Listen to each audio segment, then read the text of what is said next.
बिस्मिल्लाहिर्रहमानिर्रहीम। अस्सलाम वालेकुम। मैं आज फिर आपकी खिदमत में हाज़िर हूँ। उम्मीद करती हूँ आप सब खैरियत से होंगे। मैंने सुबह सुबह बस मैं उठी और मैंने नाश्ता किया, और जैसे बस सबके घर के काम होते हैं तो वैसे ही मेरे घर के भी काम थे। नाश्ता किया जल्दी जल्दी और फिर किचन की तरफ आ गई मैं। किचन का ये हाल है, किचन में एक मैस क्रिएट था। फिर जल्दी से मतलब सब स्कूल ऑफिस वगैरह चले गए थे, तो बच्चे स्कूल चले गए, बाकी जिन्होंने ऑफिस जाना था वो ऑफिस चले गए। फिर मेरा काम था जी बर्तनों को चमकाना और किचन को साफ़ करना। फिर फिर मैंने किचन को जल्दी से सोचा कि चलो जल्दी जल्दी बर्तन धो लेते हैं। सबसे पहले बर्तन धोते धोते टाइम थोड़ा सा लग ही जाता है। आप लोग भी सुबह उठ के, आप लोग भी यही रूटीन होगी है ना? कितना मतलब सुबह सुबह दिल ही नहीं कर रहा होता उठने का। दिल दिल चाह रहा होता है बस सोते रहो सोते रहो। सोता ही रहे इंसान, ठीक है। फिर जब मतलब लेकिन ये होता है मेरे ख्याल से सिर्फ लेडीज़ के लिए ये होता है, या लड़कियों को कह लें आप कि हमारा ही दिल करता है कि बस सुबह देर तक उठें, लेकिन बस रूटीन है ना, काम तो करना है। तो फिर जी काम के बगैर तो रह नहीं सकते। काम नहीं करेंगे तो कहाँ जाएंगे, है ना? घर ऐसे बिखरा रहेगा, काम तो करना पड़ता है, काम तो बहुत ज़रूरी है। तो जी फिर जल्दी जल्दी मैंने बर्तन धो लिए। फिर मेरी बारी आई चूल्हे की तरफ। फिर चूल्हा साफ़ करना था, और चूल्हा हमारा जो हमने लिया है ना, ये वाला, ये हमारा चूल्हा थोड़ा सा ना, बहुत थोड़ा सा भी नहीं कहेंगे, थोड़ा ज़्यादा ज़िद्दी है। इसे ना साफ़ करना बहुत मुश्किल है, बिल्कुल भी साफ़ नहीं हो रहा था। ये इसके अंदर कुछ थोड़ा सा फॉल्ट है। ये न्यू लिया है हमने चूल्हा, लेकिन इसमें थोड़ा सा फॉल्ट है ना। तो जब हमने न्यू लिया तब भी फॉल्ट था इसके अंदर। बस हम लोगों ने गलती की कि हमने इसे लगा दिया और इसे हमने ऑन कर लिया।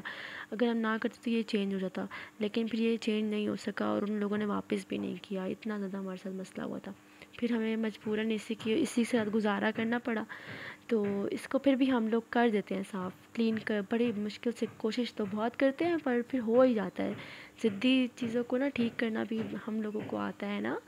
तो फिर इसके बाद चूल्हा पूरा साफ़ कर लिया। फिर मैं टाइल्स क्लीन कर लेती हूँ, क्योंकि टाइल्स पे भी खाना पकाते हुए छींटें आ ही जाती हैं सालन वगैरह की। तो जब हम मसाला वगैरह भून रहे होते हैं या कुछ पका रहे होते हैं, कुछ भी पका रहे होते हैं, तो छींटें वगैरह लाजमी आ जाती हैं। ऐसा हो ही नहीं सकता कि छींटें ना आए टाइल्स के ऊपर। फिर टाइल्स वगैरह साफ़ किए, और फिर काउंटर की बारी भी आ गई। सोचा चलो ये सब कुछ एक साथ ही साफ़ किया जाए।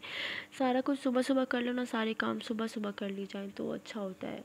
क्योंकि अगर सुबह सुबह नहीं करें, अगर हम जितना लेट करते हैं उतना ही लेज़ीनेस हमारे अंदर आती है। तो इसलिए फिर जल्दी जल्दी सुबह सुबह उठ के मैं सारे काम कर लेती हूँ, ताकि बाद में मैं सुकून से जब 1-2 बजे मतलब खाना वगैरह हो जाए और फिर उसके बाद बंदा थोड़ी देर सो जाता है। उसी वक्त जो है ना, जो थोड़ी देर सोने का टाइम होता है वही सुकून वाला टाइम होता है। उसके बाद मैंने ना, मेरे पास था ये कि मेरे जो कैमरा मैन थे वो मेरी अम्मी जान थी, ठीक है।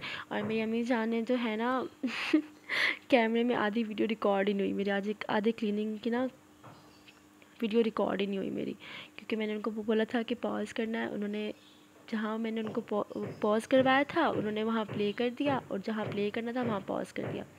तो लेकिन किचन हमारा अल्हम्दुलिल्लाह अब कंप्लीट हो गया। फिर आगे हमारे झाड़ू की बारी। झाड़ू देना था, और झाड़ू देना भी मेरी जिम्मेदारी है। मैंने ही झाड़ू देना होता है मेरे घर में। तो सुबह सुबह ही बस झाड़ू का काम भी होता है कि बस सुबह सुबह दे दूँ, बस जल्दी से सारा काम हो जाएगा। जल्दी जल्दी मैंने सोचा कि झाड़ू भी दे दिया जाए। अगर सुबह सुबह झाड़ू भी दे दो तो इंसान ये है कि रेस्ट कर सकता है इजीली। लोग होते हैं, उन लोगों के घरों में झाड़ू देती है 3-4 बजे, या कहते हैं कि मगरिब के टाइम तो बिल्कुल भी झाड़ू नहीं देनी चाहिए। कुछ लोगों के घर में मगरिब के टाइम भी झाड़ू दी जा रही होती है, तो रिस्क में बरकत उठ जाती है। पता नहीं इन बातों में कितनी सच्चाई है, लेकिन फिर भी मैं तो सुबह सुबह झाड़ू देना प्रेफर करती हूँ। सुबह सुबह झाड़ू दे दो, सारा घर साफ़ कर दो, और बस घर क्लीन चमक रहा होता है दुल्हन की तरह। फिर उसके बाद ही बच्चे उठ गए थे, और कुछ बच्चे नीचे से आए। एक बच्चा, ये छोटा बेबी जो है अज़लान, ये नीचे से आया था अपने घर से अपनी मामा के पास। की मामा सो रही थी, इसकी मामा ने इसके हमारे पास भेजा, ये हमारे पास आया, और इसकी मामा सो रही थी, और फिर ये ज़ैनब के साथ खेला था। बच्चे तो टीवी उठते साथ उन बच्चों को टीवी चाहिए होता है, बच्चों को मोबाइल चाहिए होता है, मोबाइल के बगैर, टीवी के बगैर बच्चों से नाश्ता नहीं होता। तो सारे बच्चे ऐसे ही होते हैं। तो ये मेरे फाइनल लुक घर की कंप्लीट हो चुका था। फिर खाने की बारी आ गई। बच्चों को खाना खिलाना भी एक ज़िम्मेदारी होती है। बच्चे बहुत मुश्किल, मतलब बहुत मुश्किल होता है बच्चों को खाना खिलाने के लिए। बैठे रहो बैठे रहो बैठे रहो और बैठे बैठे ना अपना ही पेट भर जाता है, मतलब इंतज़ार में कि भाई अब बच्चे खाना खाएंगे, अब खाएं अब खाएं, इनका पेट भरे तो साथ साथ हम भी खाना खाएं। तो वैसे तो मैं इनको पहले से खिला देती हूँ, लेकिन आज मैंने खुद भी सोचा कि मैं साथ ही खा लूँ, क्योंकि सुबह 7 बजे का नाश्ता किया हुआ था, बहुत भूख लग रही थी, बहुत काम करके थक भी गई थी। तो फिर रूहान को नाश्ता करवाया, सॉरी। तो जब रूहान स्कूल चले गए थे उसके बाद फिर थोड़ी देर बाद ज़ैनब भी उठ गई थी। और फिर अभी रूहान ने खाना खाया, ठीक है, स्कूल से वापस आके रूहान को मैंने खाना खिलाया। और जब तक रूहान के आगे एक दूसरा बाइट उसके सामने पेश ना किया जाए ना, वो फर्स्ट बाइट अपने मुँह से ख़त्म ही नहीं करता। तो फिर रूहान साहब ने खाना खा लिया। और रूहान साहब को खाना खिलाना, मतलब कभी कभी जब रूहान साहब की फ़ेवरेट चीज़ पकी होती है तब रूहान साहब खुद से खाना खाते हैं।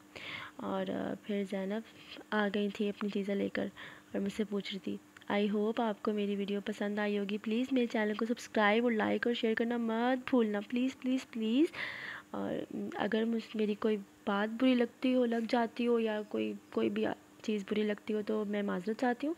तो दुआओं में याद रखिएगा। अल्लाह आप सबको बहुत खुश रखे, आमीन। अल्लाह।